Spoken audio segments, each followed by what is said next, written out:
the Hellblazer Rebirth issue 1, which is written by Simon Oliver and art by Moritat. So,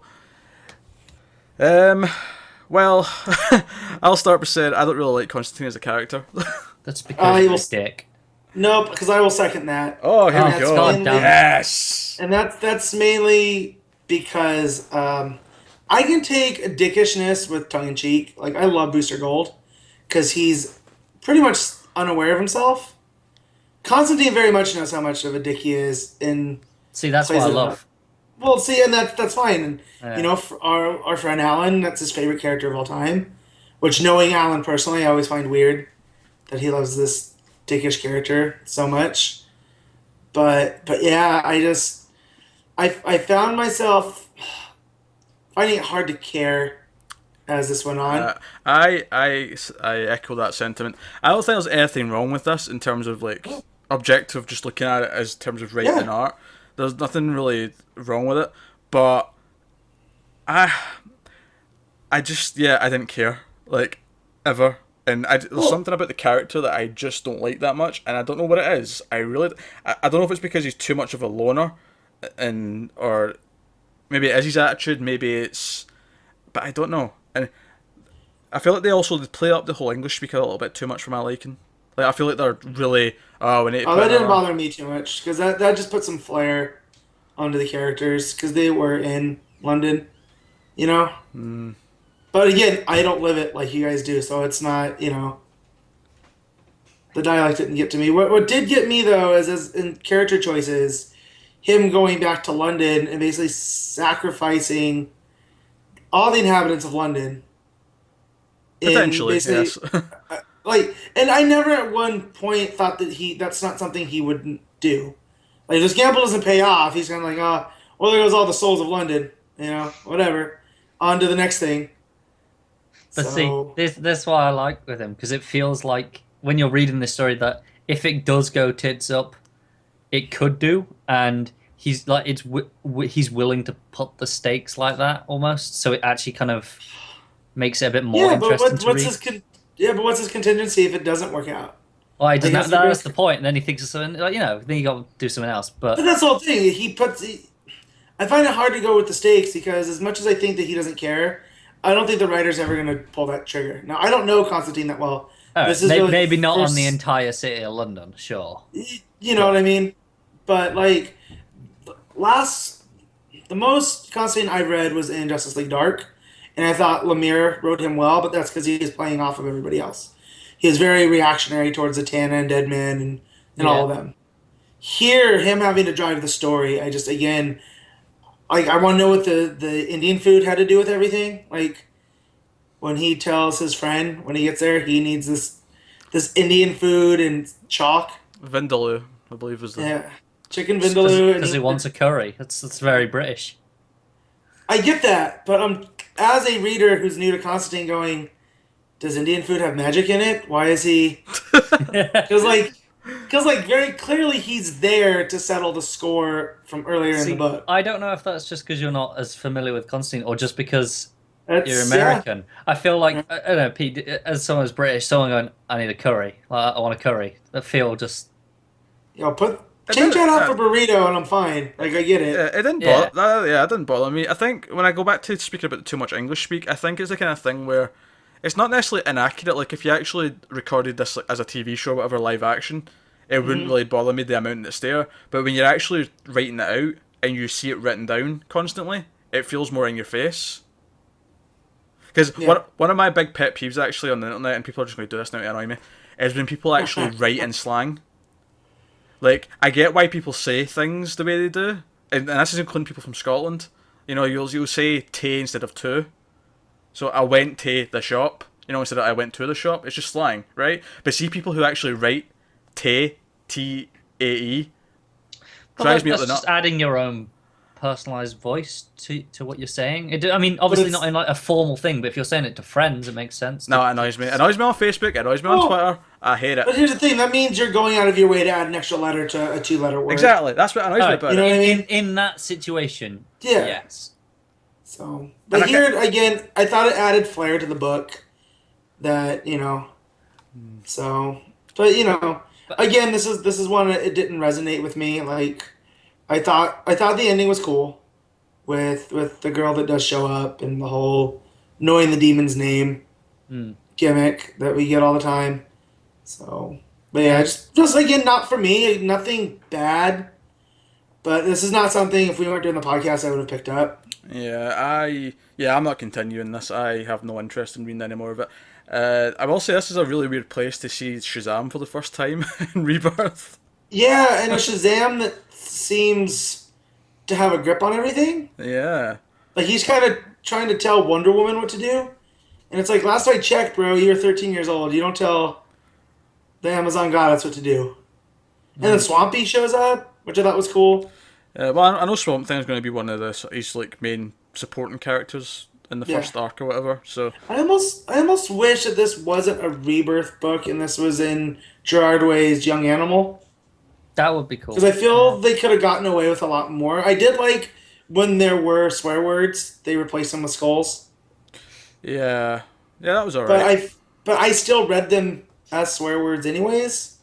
So it would have been just nice, and if in that you could have just had it there. You know? It's true. I don't know. I really liked it. Yeah.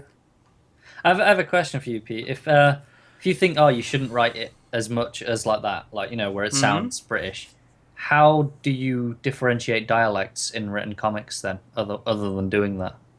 Like, how do you say this is like England and make it abundantly clear that this is a different place to, say, New York? Other than just saying this is England, but not feeling any different. I think there's a difference between slang and dialect. Because when it's dialect and you're reading it, then you get that thing. It's like when they used to, when Morrison was writing Flash, and he was using their Mirror Master, whatever the Scottish guy's name was. I can't remember off the top of my head. McCulloch, I believe. Yeah, so he would speak with a Scottish dialect. Yeah. To be fair, one of my not so much Morrison's, but when I read Jonesy's Flash and I read his dialogue, it sounded more Irish to me. Yeah, right. But I mean, well, it's because you have someone that's not skilled in it like Morrison is. Morrison was raised around different dialects, whereas Johns was raised in Michigan, where you get one if you're lucky.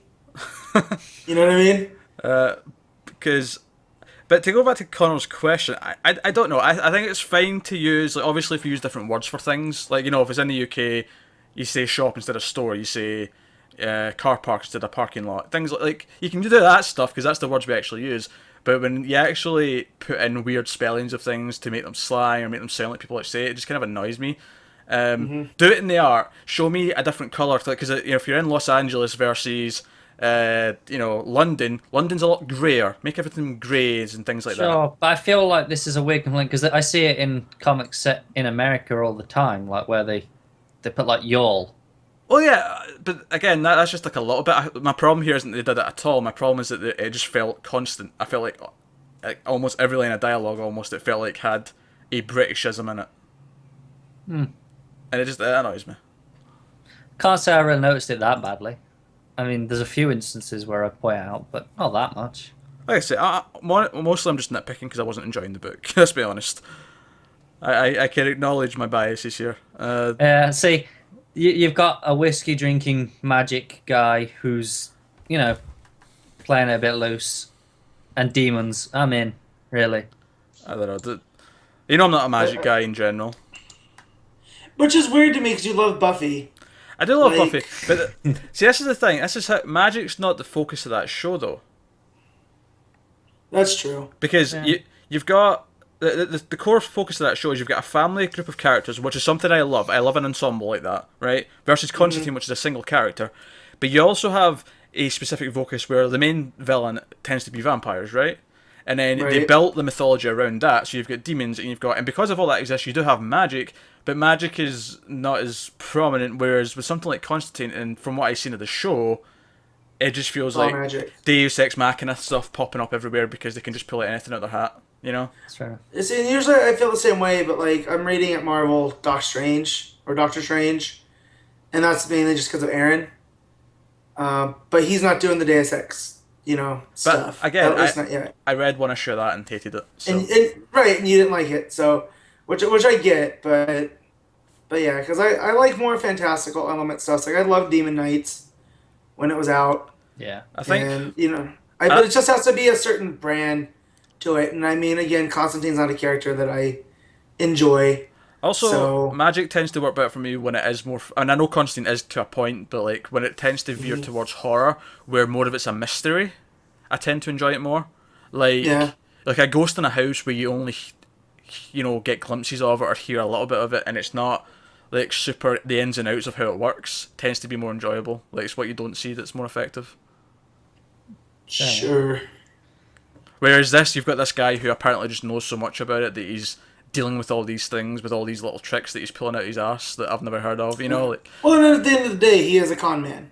So, Yeah. like, that was driven home multiple times throughout this issue.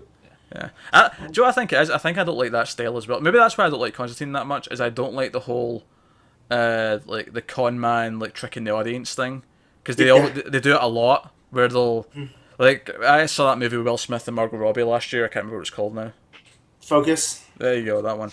And you kind of feel like as they're doing scenes, the whole point of the scene is to trick the audience, so there's a little twist at the end where they reveal the real plan. And sometimes that can work, but I feel like when you do it constantly with a character like this, I think that's just another reason why I don't like him that much. Yeah. Sure. I will say I felt the ending itself was a bit weird, where he talks to the audience. That was a bit strange. Yeah.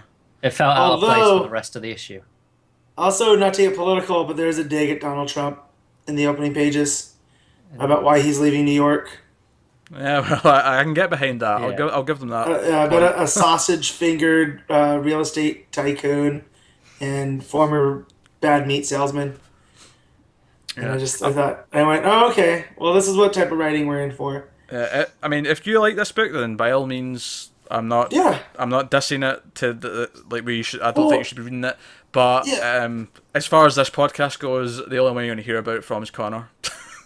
And again, that's why it's weird. Is like Rebirth's just been focused on superheroes.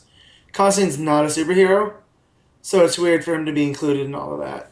Yeah, I do still think he should just be in Vertigo or a separate line. Like he shouldn't be in the DCU. I still agree with that. I think, but if obviously Swamp Thing is now a kind of big part of the DCU lately, and they play off together, I really like seeing him with Zatanna. Well, that's another thing. I don't really think Swamp Thing should be part of the DCU either. Maybe not, but I think he's worked pretty well in it for the last few years. So, but he's always off. He's always been off by himself. Like in the last run that Soul did, Superman showed up at the beginning, but from there on out, it's not like You're thinking Swamp Thing Snyder. No. Superman showed up. Yeah, he showed in up Soul's first run. He showed up in the 'Cause first he issue. He showed up in the first issue of Snyder's Swamp Thing. Well, he did Oh, he both did? then, because he was in Soul's Thing as well, I'm sure. Because Soul showed the there was this whole thing where Swamp Thing didn't think of himself as a hero, and like Superman is, but when there's something Superman can't handle, he has to call him like Swamp Thing. So there was like this yin yang thing of him that I really liked, but from there on out, he never really got involved with any of the other heroes. It was all just his own thing, which again could have just been Vertigo. Yeah. So. Well, there's Hellblazer. Kind of liked it. It's a good issue. What I don't understand your problem. Yeah, it's just again not my thing. If you want to read it, go ahead. You know what I mean? Not just you, Connor, because I know you're gonna do whatever. Yeah, I tried. Like I really did. Like I never really read. I'd read Justice League Dark when Lemire was doing that, but I never really tried to read Constantine before, and I tried with this issue. I really did, and I just didn't care the entire time.